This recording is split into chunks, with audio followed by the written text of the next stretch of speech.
성령의 열매 화평이란 제목으로 말씀의 은혜를 나누겠습니다. 우리가 지금 시리즈 설교죠. 계속 성령의 열매라는 주제를 가지고 성령을 따라 행하는 자들, 예수님을 믿고 난 뒤에 그 삶 속에서 이제 성령님이 내주하시면서 그래서 성령의 인도함을 따라서 살아가는 사람들의 나타나는 삶의 특징들로서의 그 열매들에 대해서 9가지 열매에 대해서 우리가 계속해서 말씀을 나누고 있습니다. 그래서 성령의 9가지 열매가 오늘 본문에서도 나오듯이 사랑과 희락과 화평과 온유와 자비와 오래 참음과 충성과 온유와 절제다라고 얘기를 하고 있죠. 재밌는 것은 이 9가지 열매가 다 단수로 되어 있다라고 했어요. 9가지인데도 불구하고 복수가 아니라고요. 그래서 왜 이게 단수로 되어 있냐면은 한 나무, 같은 나무에서 맺히는 열매이기 때문인 거예요. 그러니까 우리식으로 하면 좀 이해가 안 되죠. 사과나무에서는 사과 열매만 맺혀야 되잖아요. 근데 이제 열매 종류는 달라요. 그죠? 그런데 나무는 같다고요. 그 나무가 같은 나무라고요. 우리 그걸 성령의 나무라고 할 수 있겠죠.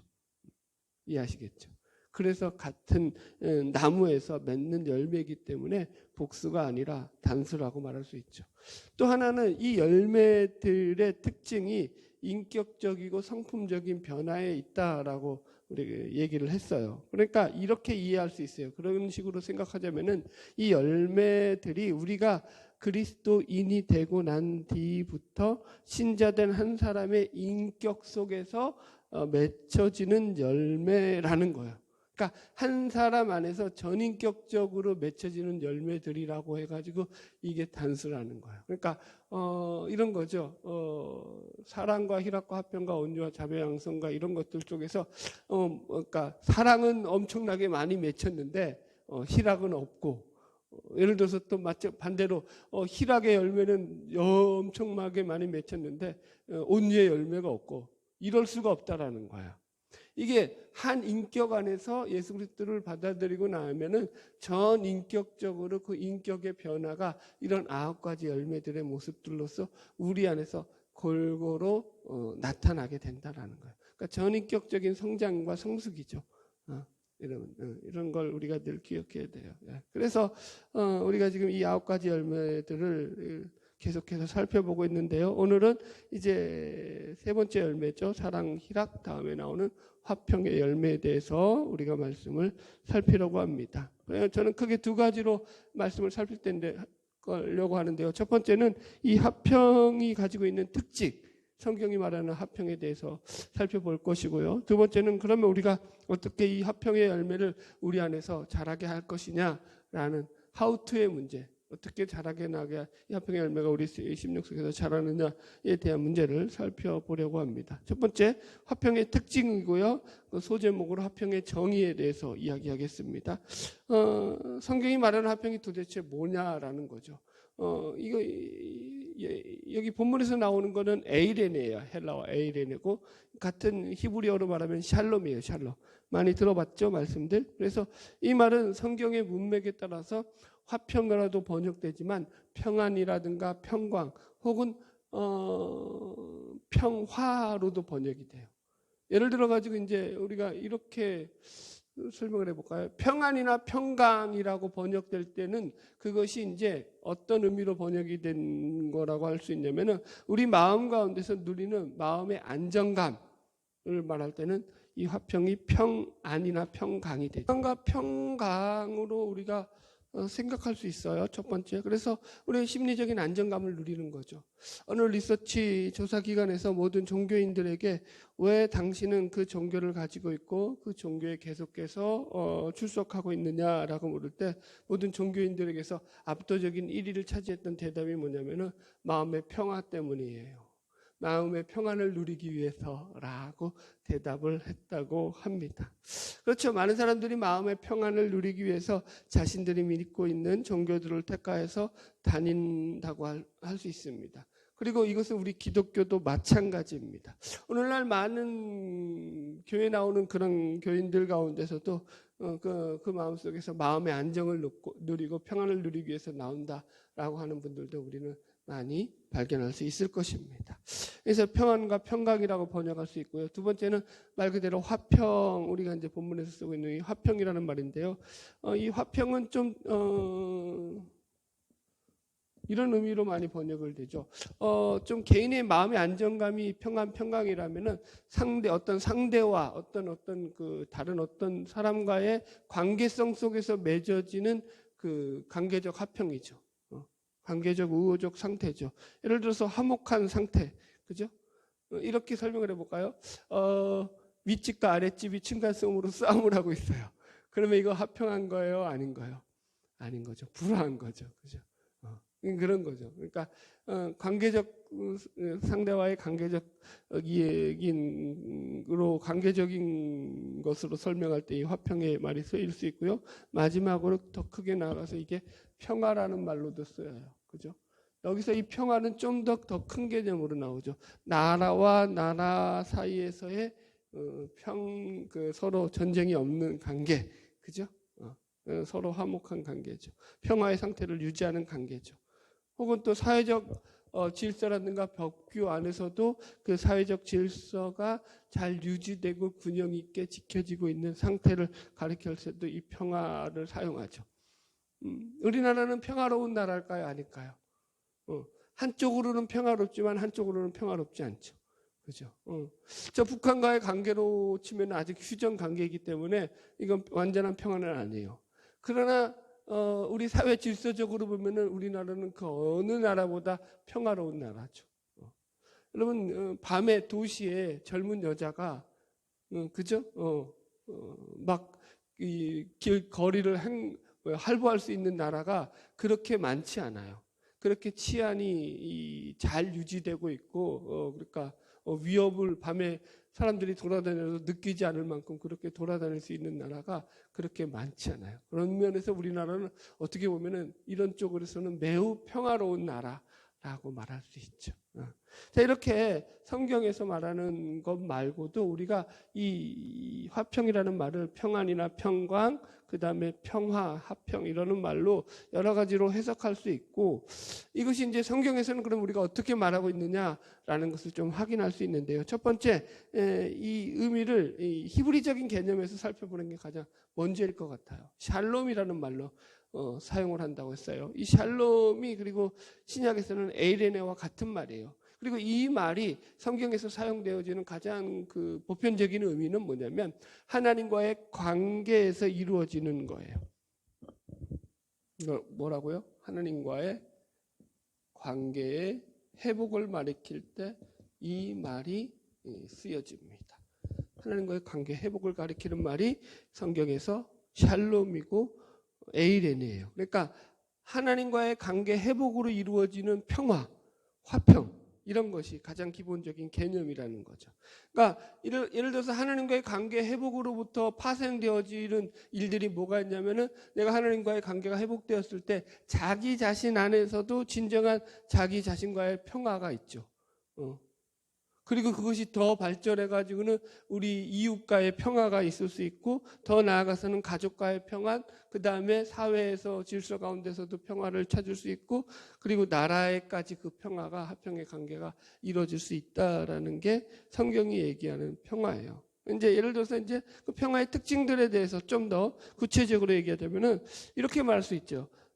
전 두 가지만 예를 들게요. 구약에서 하나, 신약에서 하나. 구약에서 하나를 예를 들 때는 이것은 하나님의 말씀을 준행할 때 누리는 복으로서의 평화예요.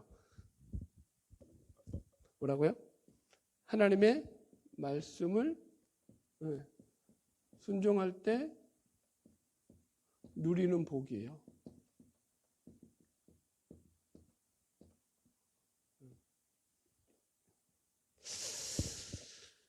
자 보세요. 이게 잘 이해하셔야 돼요. 복이라는 게 뭐냐면 하나님과의 관계로부터 발생하는 거예요. 그죠? 복은 우리가 말하는 복은 뭐 세상적으로 잘 먹고 잘 사는 게 아니에요. 여기 성경에서 물론 그것도 있는데 그거보다 성경에서는 하나님과의 관계로부터만 주어지는 게 복이라는 거예요. 가끔 이런 뉴스 나오잖아요. 70대 넘은 노인이 그죠? 성폭행을 해가지고 그죠? 사회적 물의를 저지르는 그런 일들이 가끔 뉴스에 뜨잖아요. 적당히 건강해야지 70이 넘어서도 건강해 어쩌자는 건지. 그러면 그 건강이 그런데 그게 복이에요. 그러면 그 사람한테 화가 된 거예요. 화가 된 거죠. 차라리 좀 그죠? 몸이 안 좋아서 집에 있는 게 나았을 뻔한 거죠. 그런 거죠. 그러니까 하나님과의 관계로부터 발생하는 게 복이라고 했을 때 보세요. 하나님의 말씀에 순종함으로부터 주어지는 복으로서의 평화를 성경은 이야기한다고요. 자, 한번 찾아볼게요. 구약 레위기 26장 가보겠습니다. 구약의 레위기 26장. 구약 레위기 26장 3절로 7절 읽읍시다. 하나님께서는 하나님의 말씀을 준행할 때 주어지는 복과 벌에 대해서 이렇게 이야기하고 계셔요. 레위기 26장 3절부터 우리 3절부터 쭉 읽어볼까요? 계속 5절까지만 일단 읽읍시다. 시작. 너희가 내 규례와 계명을 준행하며 내가 너희에게 철따라 비를 주리니 땅은 그 산물을 내고 밭의 나무는 열매를 맺으리라.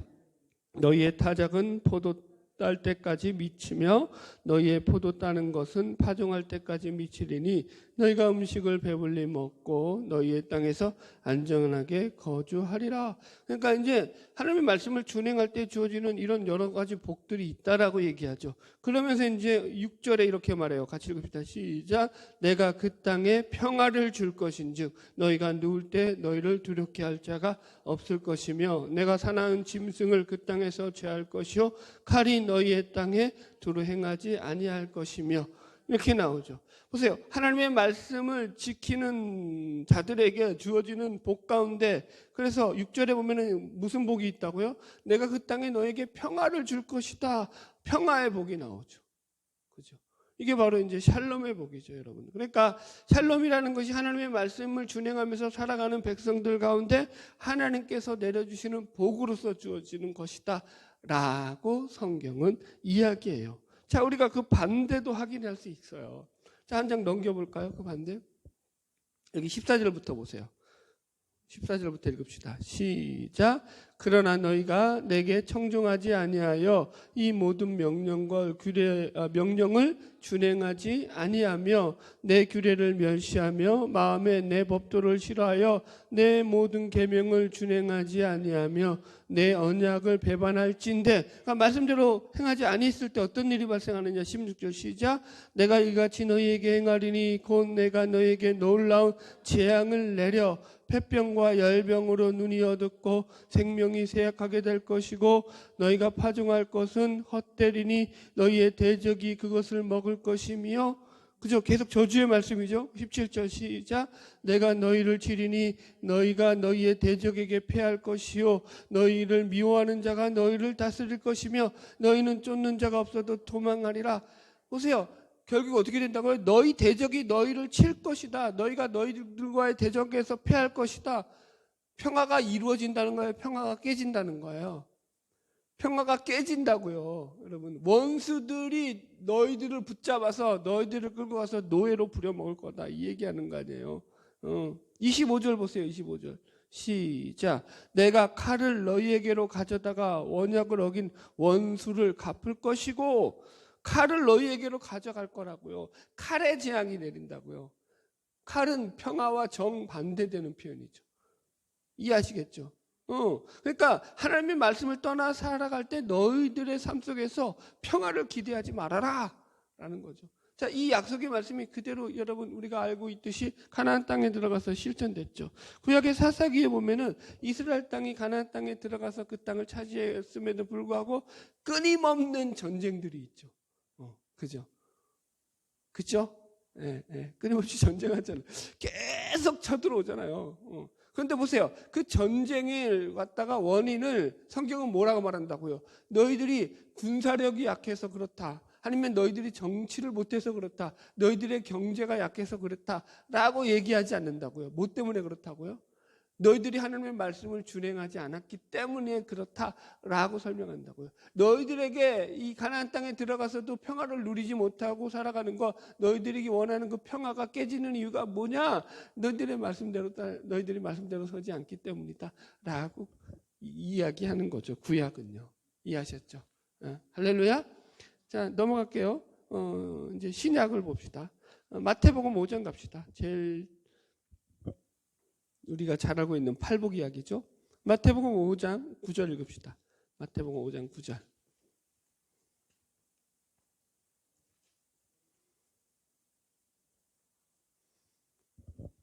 마태복음 5장 9절. 찾으시면 아멘. 같이 읽읍시다. 시작. 화평하게 하는 자는 복이 있나니 그들이 하나님의 아들이라 일컬음을 받을 것이며. 아멘. 제가 여러분들 이 팔복은 하나님 나라가 임한 백성들이 누리는 복이라고 했어요. 그들 마음속에서 하나님 나라가 임한 백성들, 하나님의 백성들이 누리는 복으로서의 이 복이 팔복이라고 했죠. 이해했어요? 하나님 나라.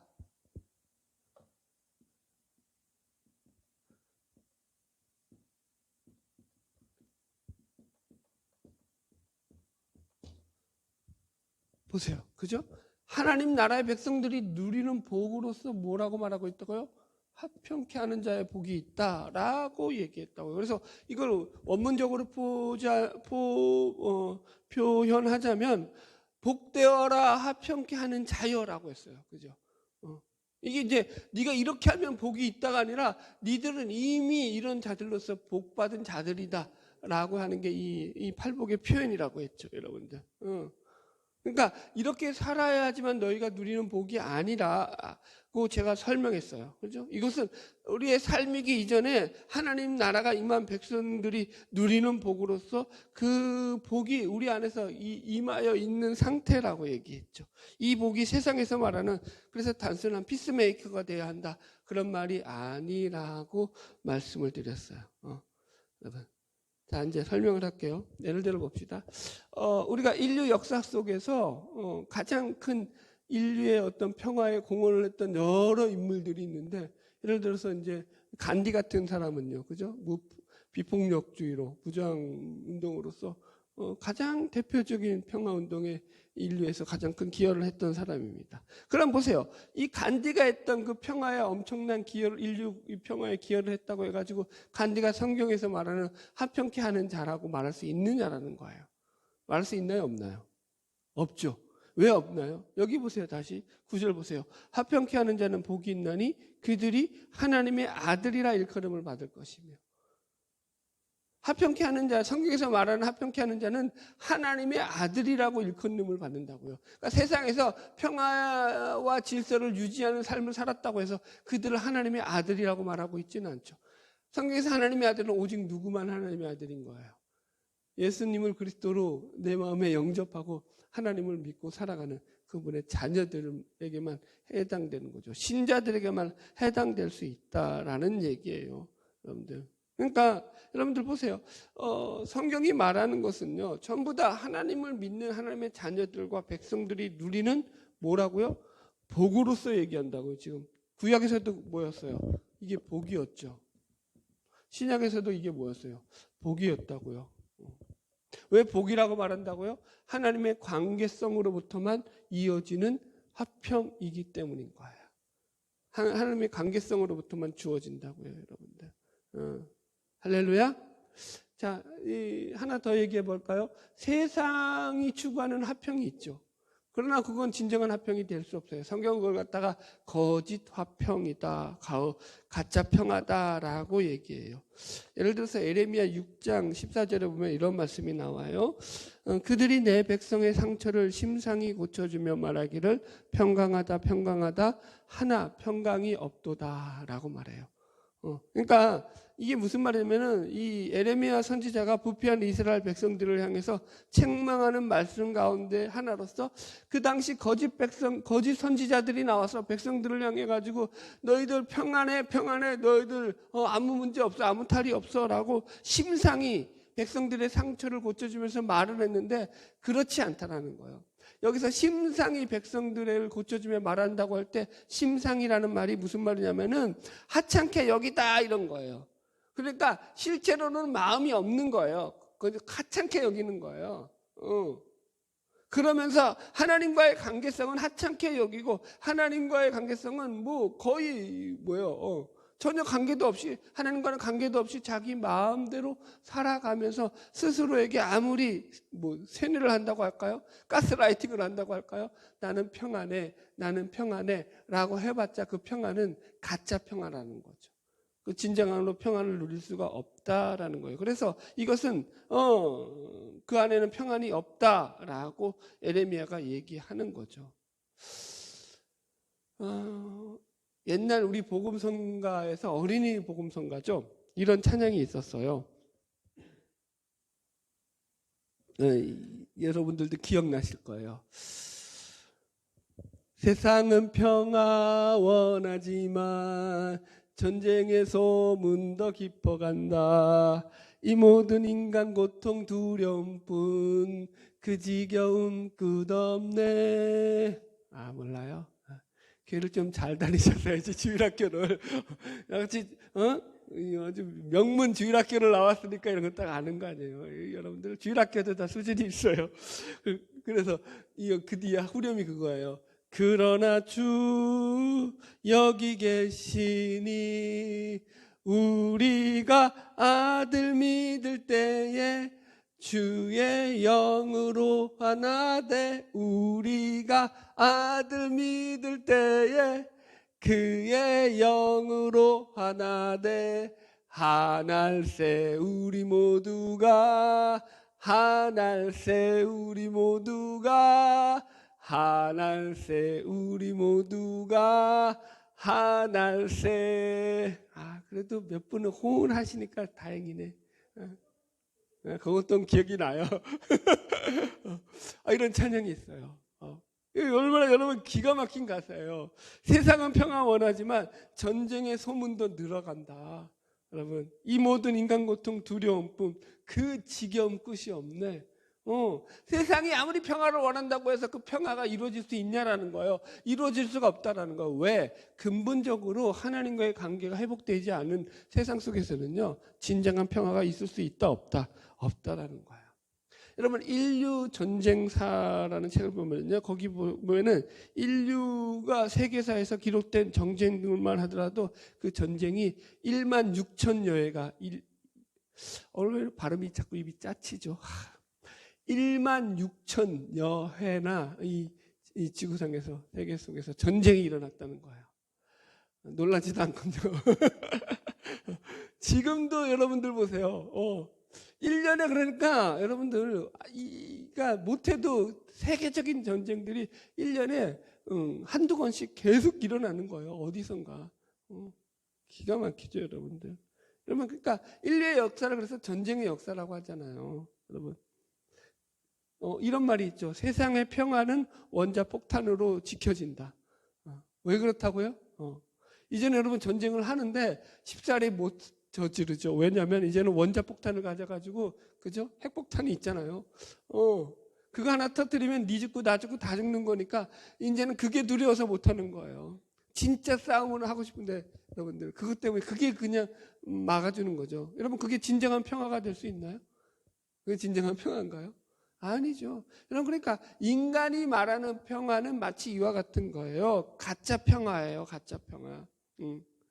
예를 들어서 이런 거죠. 암에 걸린 환자가 있어요. 그런데 그 환자가 너무 고통스러워서 의사한테 마약 성분의 진통제를 놔달라고 했죠. 그래서 마약 성분의 진통제를 맞고 나서야 자기 안에 있는 그 고통이 조금 사라졌다고 합시다. 그리고 진정됐어요.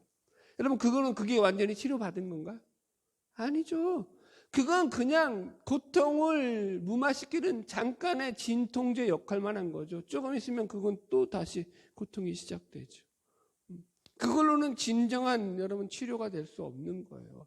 인간들이 추구하는 평화라는 게 지금 그렇다라는 거죠. 성경은 그런 평화는 진정한 평화가 될 수 없다라고 얘기하는 거죠. 그래서 성경이 말하는 평안의 특징은 오직 뭐로부터만 이루어진다? 하나님과의 진정한 관계 회복으로부터만 우리에게 주어질 수 있다 라고 이야기를 합니다. 이게 이제 성경이 말하는 평화의 특징이었고요. 두 번째, 성경이 말하는 성령의 열매로서 이 화평과 평화가 어떻게 우리 안에서 자라날 수 있겠느냐라는 부분들, how to의 부분을 살펴보겠습니다. 여러분, 우리 안에서 이 평화가 우리 평안이라고도 좋고요. 뭐 다 상관없어요. 화평도 좋고요. 우리 안에 있는 이 평강의 문제가 우리 안에서 자꾸 자라나게 하기 위해서는요. 먼저 이 평안의 주체가 누구인지에 대해서 우리가 분명히 좀 인식할 필요가 있죠. 보세요. 우리가 어떻게 우리 안에서 그럼 이 화평을 갖다가 누릴 수 있느냐, 이것을 자라나게 할 수 있느냐, 하우투의 문제죠. 방법론적으로 첫 번째는 뭐냐면요. 우리 안에 진정한 평화의 왕으로 오신 예수를 우리가 받아들이는 거예요. 뭐 다 아는 얘기지만 이건 여러분들 매우 중요한 거죠. 그러니까 평화의 주체가 누구인지를 갖다가 분명히 이해할 필요가 있다라는 거죠. 성경은요, 이 지혜 문제를 해결하기 위해서 예수 그리스도가 이 땅 가운데 오셨다고 얘기하죠. 그래서 예수 그리스도의 오심을 갖다가 구약도 그렇고 신약도 그렇고 전부 다 그분은 평화의 왕으로 오셨다고 얘기하죠. 자, 읽어드릴게요. 이사야서 9장 6절에서 7절 이렇게 말하고 있어요. 이는 한 아기가 우리에게 낳고 한 아들을 우리에게 주신 바 되었는데 그 어깨에는 정사를 메었고 그 이름은 기묘자라 모사라 전능하신 하나님이라 영존하시는 아버지라 평강의 왕이라 할 것임이라. 하나님이 이 땅 가운데 이제 오신 그 메시아에 대한 이야기를 하는데 미사야 선지자를 통해 가지고 그 메시아가 이 땅의 가운데서 평화의 왕으로 평강의 왕으로 오실 것이다라고 얘기한다고요.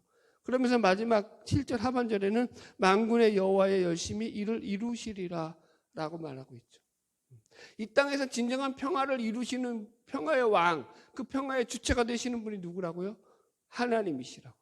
하나님께서 이루신다라고요. 그래서 예수님께서 그 일을 이루시기 위해서 이 땅 가운데 오셨다라는 거예요. 그래서 우리에게 주어지는 이 평강은요, 우리의 노력이기 이전에 그분이 이루시는 그 평화를 우리 가운데 받아들임으로부터 시작이 되는 거죠. 요게 좀 달라요. 그래, 누가복음 2장 14절에도 예수님의 탄생을 놓고 천사들이 하는 말이 이렇죠. 지극히 높은 곳에서는 하나님께 영광이요, 땅에서는 하나님이 기뻐하신 사람들 중에 평화로다 하니라. 그죠? 예수님이 이 땅 가운데 오셔서 진정한 평화가 찾아오게 되었다. 예수의 하나님의 임마누엘 하신 하나님, 이 땅 가운데 오신 하나님으로 인해서 이 땅에 평화가 이루게 되었다. 인간들이 어떤 평화적인 노력을 해서 이 땅에 평화가 이루어지는 것이 아니라 그 이전에 훨씬 더 본질적으로 하나님 안에서 예수 그리스도 안에서 이 땅에 진정한 평화가 이루어진다라고 얘기하죠. 그러므로 여러분 보세요. 우리가 평화의 주체가 예수 그리스도라는 것을 우리가 배웠을 때 우리는요, 우리 삶의 주인된 자리를 예수님께 내어주어야 되죠.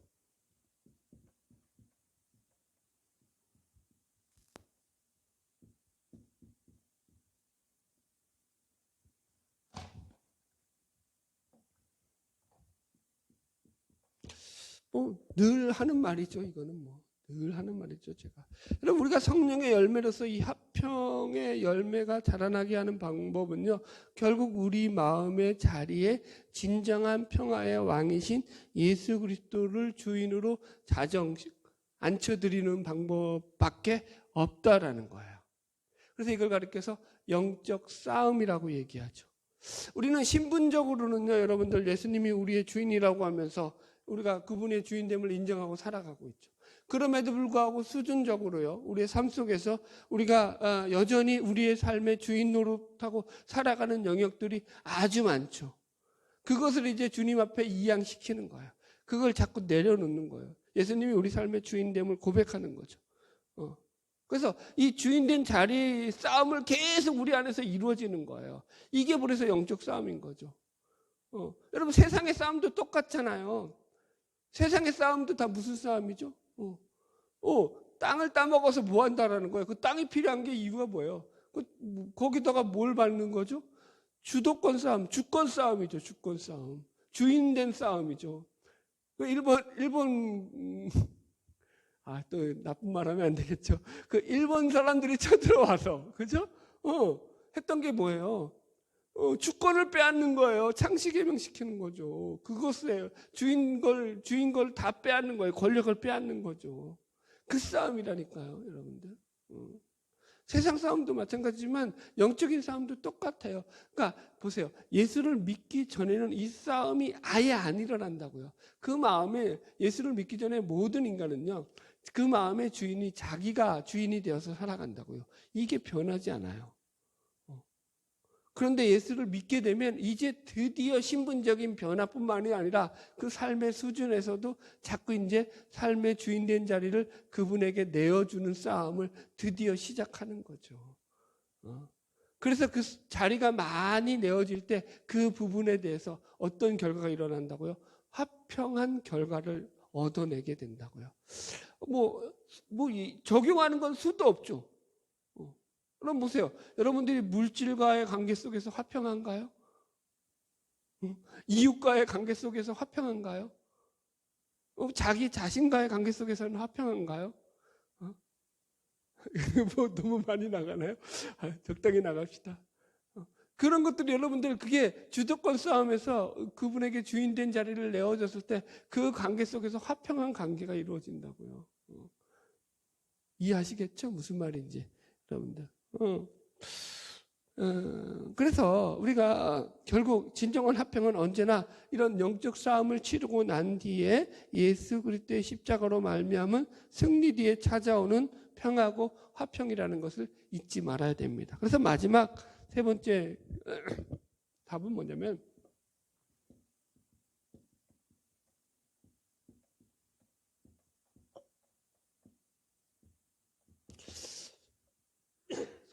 성경은 화평케 하는 자로 살아가라는 거예요. 너희가 세상에서 화평케 하는 자로 살아가라는 거죠.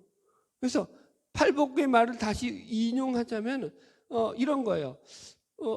팔복을 보면은요 앞에 나오는 복들은 다 어떤 복이냐면 심령이 가난한 자는 복이 있나니, 그죠? 그다음에 온유한 자는 복이 있나니, 천국 의에 줄이고 목마른 자는 복이 있나니, 그 다음에 또 뭐가 있죠? 애통하는 자는 복이 있나니, 다 이런 어떤 마음의 상태적인 거잖아요. 그죠? 근데 여기는 화평도 만약에 마음의 상태적인 거로만 따지면 화평한 자는 복이 있나니, 마음이 평안한 자는 복이 있나니 이래야 되잖아요. 근데 그렇게 표현 안 하고 어떻게 표현했다고요? 화평케 하는 자, 화평을 이루는 자, 화평을 만들어내는 자는 복이 있나니 이렇게 말했다고요. 표현이 다르죠. 여기서는 화평은 적극적으로 표현하고 있다고요. 너희들은 세상에 나가서 화평을 만들어내는 자들로서 살아야 된다라는 거예요. 이해하셨죠? 그래서 우리의 삶 속에서 이 화평은요, 우리가 적극적으로 세상에서도 이 삶을 살아가려고 애쓰고 노력하고 몸부림치면서 살아갈 때 우리 안에 이 하우토의 문제, 화평을 이루는, 화평의 열매가 맺어지는 그런 삶들이 우리 안에서 이루어질 수 있다라는 것입니다. 보십시오. 예수님이 화평을 어떻게 이루셨죠? 십자가에서 이루셨죠. 그죠? 예수님께서 십자가에 달려 죽으시고 고난받으시고 멸시받으시고 핍박받으시면서도 예수님이 십자가에서 그 길을 외면하지 아니하시고, 그죠? 예수님을 멸시하는 저 인간들에게 하나님 앞에, 하나님 잠깐만 십자가에서 잠깐 매달리셨다가 잠깐만 하나님 기다려주세요. 저 잠깐 내려가서 저것들 혼내고 다시 십자가 지실게요. 이렇게 안 했다고요. 그죠? 그대로 십자가에 달려 죽으셨다고요. 우리는 늘 십자가에서 내려와서 문제지만, 그죠? 그거죠. 한 알의 미랄이 땅에 떨어져 죽으면 많은 열매를 맺고 죽지 않으면 그대로 썩어서 없어지는 거죠. 그거죠. 십자가의 원리가 그래서 이 화평을 이루는 데서도 그대로 적용을 되죠. 여러분 보세요. 사람들과의 관계성 속에서 보세요. 화평한 관계를 만들려고 하는데 그 관계를 만들기 위해서 내가 여러분들 그와 화평하기 위해서는 내가 내 고집대로 내 어떤 욕심대로 아니면 내가 하고 싶은 이기적인 욕망대로 다 행동을 하면은 그와 화평한 관계가 이루어질 수 있나요? 없나요? 절대로 안 이루어져요. 그죠? 그거 알고 계시잖아요. 화평한 관계가 이루려면 어떻게 돼요? 때론 내 입을 닫아야 되죠. 하고 싶은 말을 참아야 되죠. 내가 좀 죽어지는 역할을 감당할 때도 있죠. 내가 만약에 그 상대에 대한 생각을 하지 않으면요, 그 평화는요 깨질까요, 안 깨질까요? 깨진다니까요. 유지될 수가 없죠. 그래서 늘 우리는 상대에 대한 이 십자가의 원리를 가지고 상대를 생각해야죠. 화평은 뭘로 이루어진다고요? 십자가로 이루어진다고요.